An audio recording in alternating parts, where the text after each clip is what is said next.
Ça ne fait aucun doute. C'est une priorité pour les Québécois de voyager, de prendre des vacances. Mais où vont-ils? Que font-ils? Une certaine proportion décide de venir ici, dans la métropole. Comment on fait pour convaincre des Montréalais de rester à la maison pendant leurs vacances?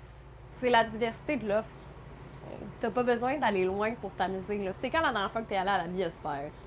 Tu peux faire un pique-nique sur le bord de l'eau. Montréal, c'est une île.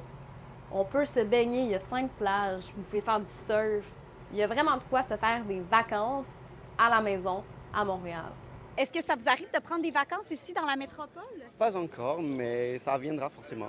Non, j'habite ici, je la visite au quotidien comme ça. Les récentes données sur l'affluence touristique me laissaient perplexe quant à l'intérêt des Québécois à prendre des vacances dans la métropole. Et pourtant, c'est pas un avis que partagent les organismes touristiques de la ville. Toutefois, les chiffres que tu avances, c'est que les Québécois seraient possiblement moins enclins à visiter la métropole et c'est pas ça du tout qu'on remarque. Nous, depuis le début de 2024, le nombre de Québécois qui affluent dans la métropole est à la hausse et puis c'est ce qu'on prévoit aussi pour le reste de l'année. Bon an, mal an, ce sont 33 des Québécois qui visitent la métropole, 30 de Canadiens, 22 d'Américains et 16 proviennent de l'international. We are from Brazil. Oh, wow!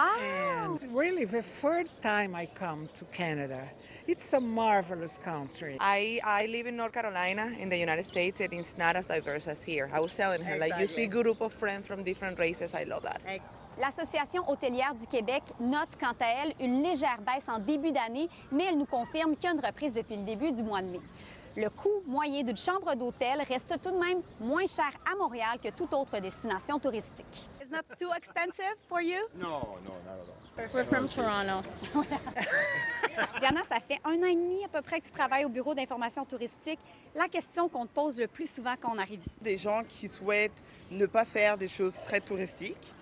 Donc vraiment des choses plus nichées, tout ça. Donc il faut s'adapter à chaque personne. Qu'est-ce que les gens recherchent lorsqu'ils viennent ici dans le Vieux-Port? Une activité en particulier, je dirais plus une expérience. Et c'est ça qu'on essaie de fournir, c'est une expérience. Donc on a un site qui est assez vaste, en tout cas au Vieux-Port. On a une complémentarité d'activités. Et je pense que c'est ça qui attire et c'est ça qui plaît.